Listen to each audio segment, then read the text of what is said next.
Alright. Dito natin makikita kung sino talaga yung totoong nagtrabaho.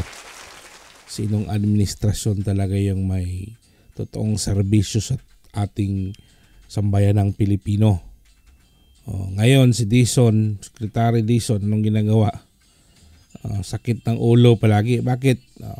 Walang nagawa. Ito si Senator Mark Villar sa panahon na siya yung sekretary. Panoorin ho natin ano yung mga nagawa.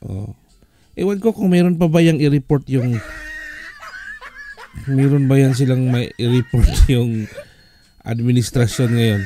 Yun lang yung tanong ko. Kalpak lahat parang wala. Meron na sanang flood control. I don't know. Ito yung tingnan nyo. Panoorin nyo ng mabuti. Ano yung kaibahan ng DPWH sa panahon ni Tatay Digong at ngayon? Sa panahon ni Tatay Digong talagang they are nakaka-proud sa accomplishment ng DPWH.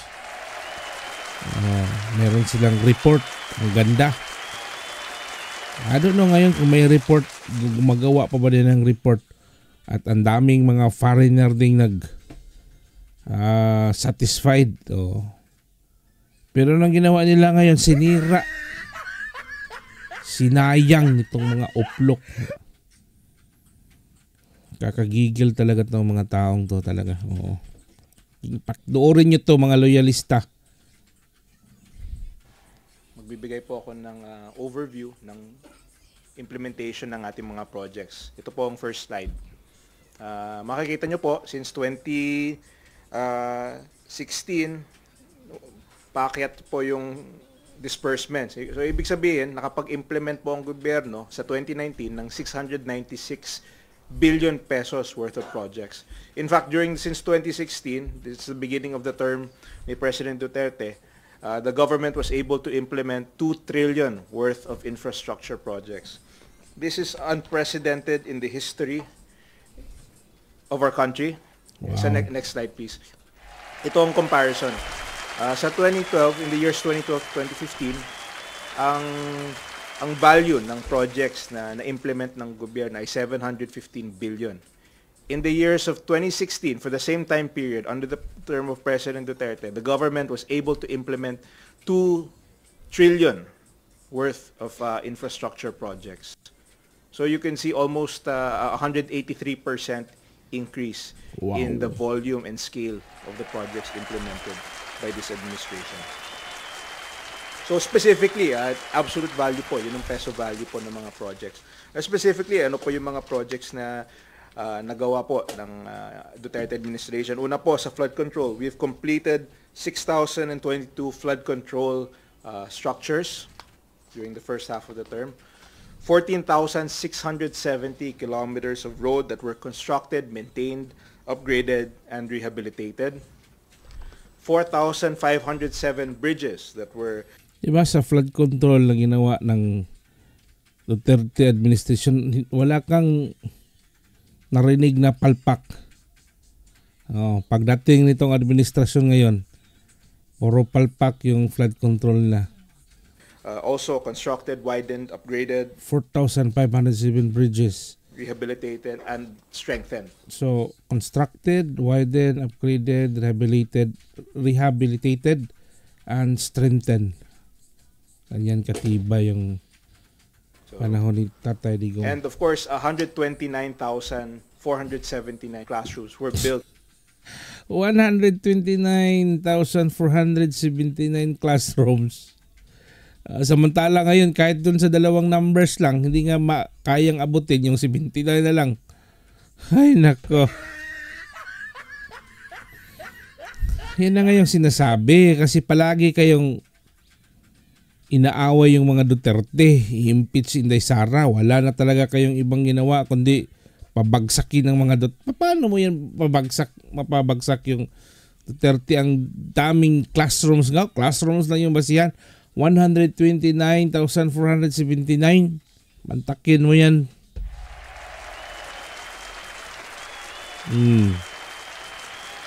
Tapos dada ng dada kayo. Gagawa kayo ng storyang wala namang mga data yung mga pinagsasabi nyo. Hindi mo nga makita kung saan ba yung kinuha yung mga pinagsasabi nitong mga loyalistang uplok eh. Under the administration of President Duterte, accounting for a significantly improved classroom to student ratio. Next. At siyempre po, napaka-relevant ngayon given imagine 114 evacuation centers. Talagang nakaka-proud. Nakaka-proud ang DPWH sa time ni PRRD. Ngayon nakakasuka. Grabe yung nakawa nila. May problema tayo sa Taal. Kasama po sa programa ni Presidente ang pag-construct ng evacuation center sa lahat ng probinsya. So to date, we've constructed 114 evacuation centers. In fact, some of those evacuation centers are being used now for the evacuation of the Taal residents. Meron po kaming evacuation center sa Tanawan, Santa Rosa, and San Pascual. Yun po yung mga pictures ng ating evacuation centers. And those are actual evacuees who were recently occupied the evacuation centers. Kaya malaki pong investment, napakahalaga po na mag-i-invest ang gobyerno sa mga resilient infrastructures to prevent, to minimize the damage of natural calamities. Ang tinatawag po namin dito ay yung livable, sustainable, resilient communities. I'll give you some examples of big-ticket projects under this program. Unang-una, ito pong flood risk management project for Tagaloan River. This was a project that was completed already under the term of the President. It involves, ito po yung picture, construction of dike. This is in Misamis Oriental. And this was completed last year. It involves the construction of flood protection dike and sluiceways. Isa po yung project for mitigation of calamities is the Pasig Marikina River Channel Improvement Project, Phase 5. Natapos na po yung ibang phases, Phase 4, natapos na po namin yung ibang phases. Ito na yung latest. Ginagawa po namin ngayon yung detailed engineering design, which is 65% complete, and we'll start construction this year. So this includes floodgates, dams, and of course the increasing volume, increasing the volume capacity for the Pasig Marikina River. At syempre sa Pampanga po, napakalaking problema ang flooding, kaya meron din kaming master plan for the... This was 2019, so 16, 17, 18. Parang pareho ni PBBM ngayon this time. Ngayon, anong nangyari sa DPWH ngayon, habulan ng mga magnanakaw. Dito sila sa panahon ng PRRD, busy sila sa pagpapakita ng mga accomplishment nila. Ibang mga departamento, kung titingnan mo, ang dami nilang mga report doon sa program nila. Ito ngayon, di ba? Flooding in Pampanga Bay, ang tawag pa namin dito, the Integrated Disaster Risk Reduction Climate Change Adaptation in Low-Lying Areas in Pampanga Bay. This is a project that's ongoing. It involves the widening and of the third river in the Pampanga River Basin. So ito po ay ongoing. It includes bridges and of course makikita niyo po yung mga sluice gates. So malaking project po para sa region. And of course, in Cavite, napakalaki po ng industrial area sa Cavite. So we have the Cavite Industrial Area Flood Management Project, which is targeted to be, which is already targeted to start in 2020, and we will complete it significantly within the term of the President. So when this is finished, more than 556 hectares in Cavite will be saved from flooding, and it will be minimized significantly dahil sa Cavite Industrial Flood Management. Siyempre po sa Mindanao, sa Maguindanao po, yung Ambal, Simoy River, and Rio Grande is also a major project for the Mindanao area. Napakalaking problema sa Maguindanao yung flooding, and this will be the solution.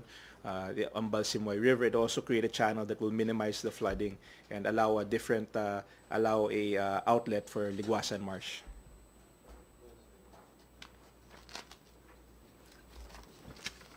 Next po, the Metro Manila Seismic Improvement. We have 2 bridges here in Metro Manila. Ito po isang sample ng strengthening ng ating mga bridges. Siyempre lahat po ng bridges, tuloy-tuloy po ang programa namin para mas strengthen, para maging seismic rated po ang ating mga bridges. 2 of the larger bridges here in Metro Manila are the Guadalupe and Lambingan Bridge. This is Tingnan mo scale. yung administrasyon ng PRD, hindi ka nakakita nang-aangkin ng mga proyekto. Talagang sila yung gumawa. Slated both to be retrofitted and strengthened to make it seismic rated. When I say seismic rated, up to 8, up to a intensity 8 earthquake, it can be withstood by these bridges once we've completed the retrofitting, and this will start this year. Siyempre, hindi lang po sa Metro Manila, pero marami kaming convergence programs. These are partnerships with the Department of Transportation, Department of Tourism, Department of Trade and Industry, and we do local projects na may national significance or may national purpose.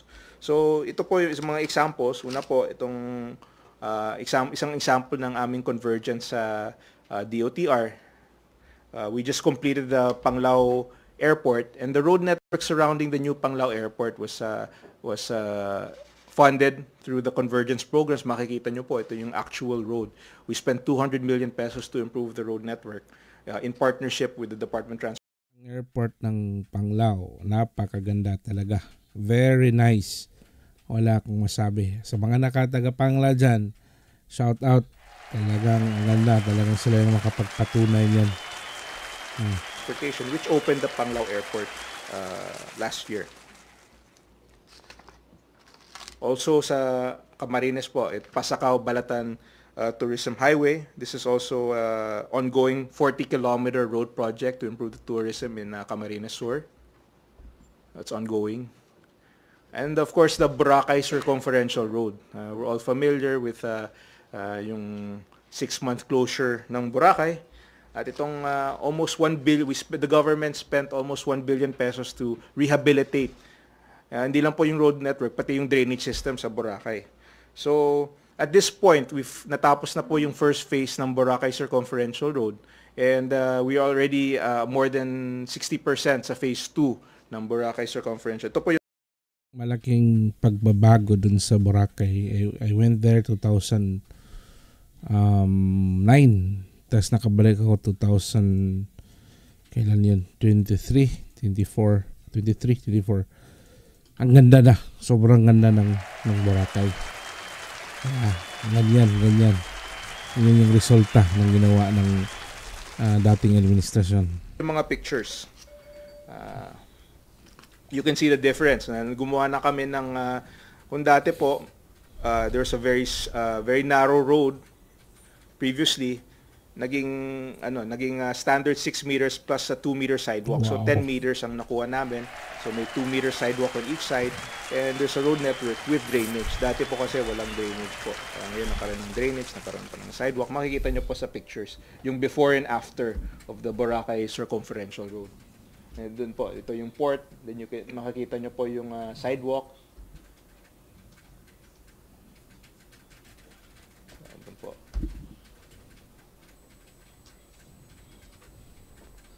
Ayan.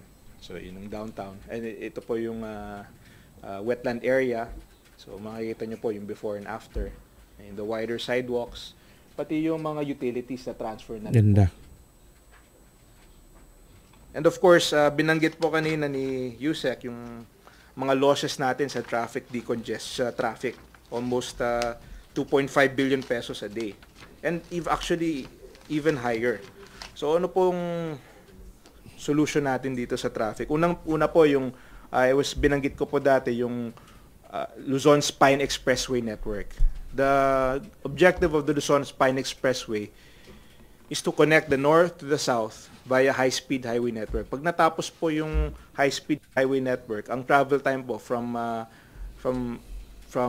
La Union to Bicol will be cut from almost 18 hours to only 8 to 9 hours.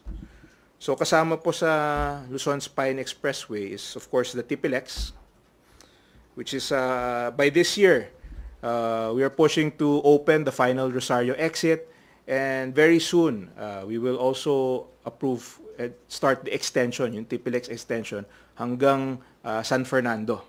So makikita nyo po sa mapa. Patapos na yung original alignment at ngayon po sisimulan na yung extension up to San Fernando. So this is part of yung sinabi namin Luzon Spine Expressway Network. Pag natapos po ito, you will be able to go from north to south by a high-speed highway. And aside from the spine, meron din tayong mga laterals. Kasama din po itong Central Luzon Link Expressway, SLEX. The first phase from Tarlac is already completed, package 1. It's 4.1 kilometers. Pag natapos po ito hanggang Cabanatuan, yung from Tarlac to Cabanatuan. And this will benefit 11,000 motors a day. And tatapusin po namin to sa term ni President. This is a 30-kilometer, 4-lane expressway. We've already finished the first package of SLEX.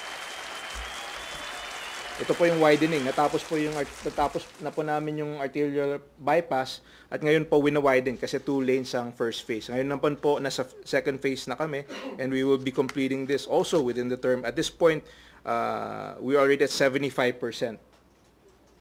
Ganyan sila dati, di ba? Talagang nagre-report. Meron talagang napakita.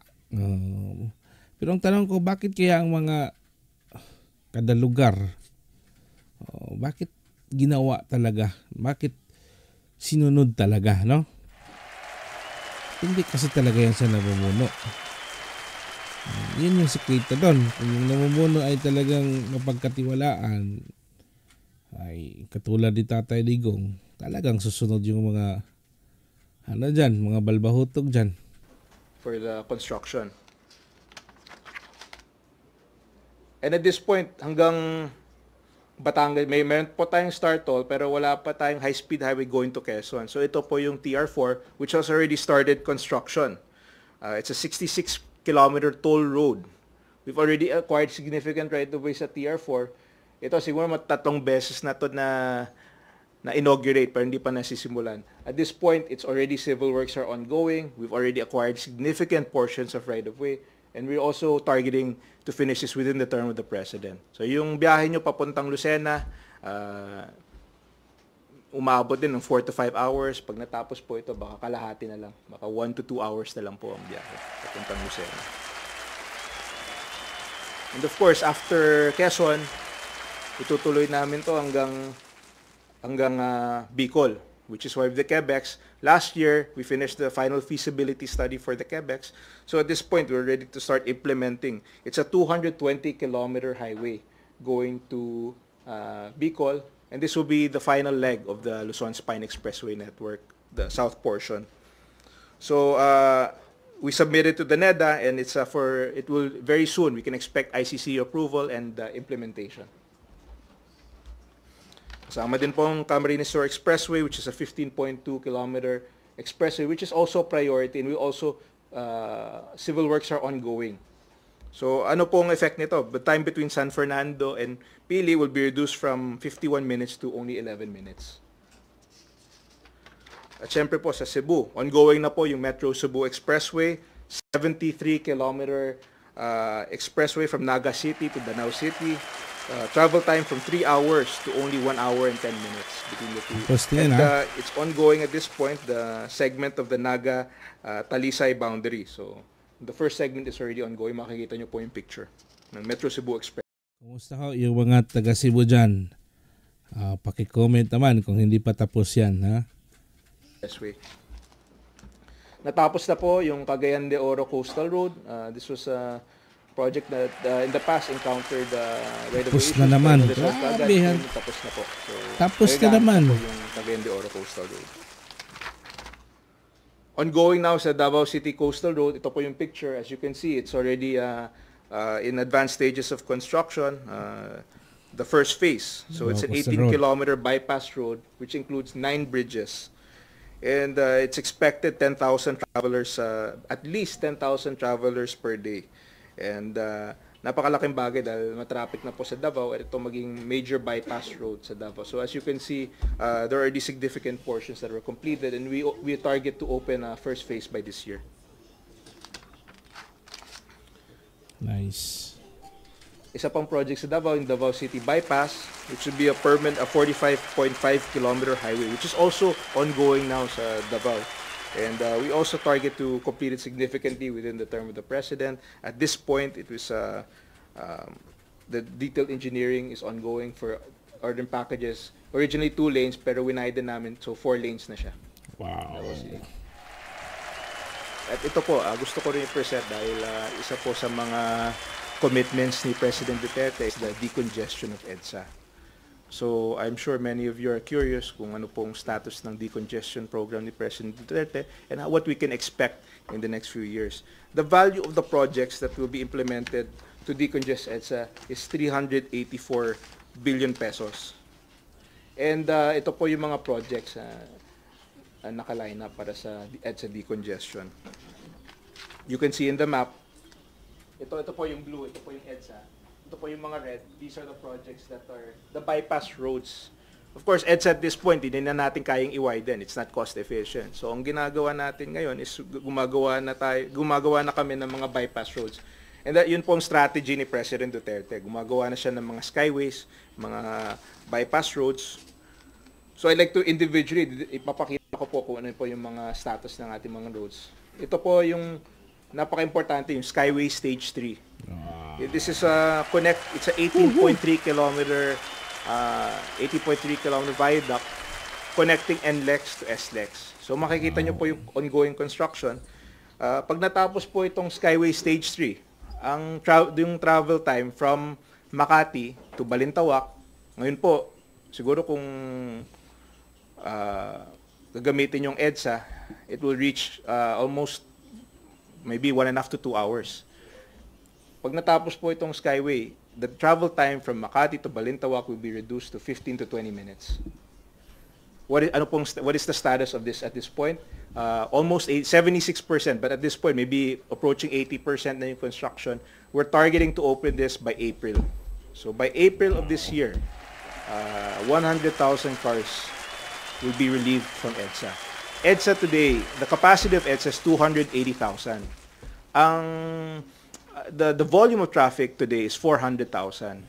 Para ibalik natin sa dati, kailangan natin i-reduce yung traffic by 120,000 cars. With this single project alone, ang expectation namin is almost 100,000 cars a day ang mawawala po sa EDSA. So with these projects, we can expect there will be significant improvement by the second quarter of this year. So as early as this year, malaki pong magiging improvement sa EDSA. NLEX Harbor Link. Hindi lang po yung Skyway, meron pa tayong NLEX Harbor Link na makakabawas sa traffic sa EDSA. This Harbor Link, we already completed the first phase. Ang ginagawa po namin ngayon is the connection to R10. Yung R10, diretso na po yan sa port. So pag natapos po itong Harbor Link, lahat po ng trucks na galing sa port ay aakyat na lang sa R10 at didiretso na sa NLEX. Expected vehicular traffic sa NLEX Harbor Link is 30,000. In our first phase, we have 5,000 cars a day dahil hindi pa kumpleto yung alignment. Pag nakumpleto po yung alignment, we expect 30,000 vehicles a day. Karamihan po trucks ang dadaan po sa NLEX Harbor Link. So, the Skyway, 100,000 cars a day. Ito po, 30,000 cars a day. Pero isipin nyo na lang po, trucks ang dadaan. Napakalaki ng mga trucks. So, isang truck, equivalent siguro ng 4-5 kotse. So, malaking bagay po itong Harbor Link. And what is the status as of today? We will open the first ramp by February and we'll open the whole alignment, including exit ramp, by March of this year. So, sunod-sunod pa yung openings natin, starting February, March, April, Harbor Link, Skyway. So, in the first half of this year, we will reduce traffic in EDSA by 20 to 30%. Alright, so sobrang klaro po yun. Ganda yung report. In short, meron talagang nagawa. Ang dami. Hindi mo na nga mabilang eh. Alright, dito lang po tayo kasi medyo mababa. I-part 2 na lang natin yung next. Panoorin natin sa next video natin. Takti pa rin.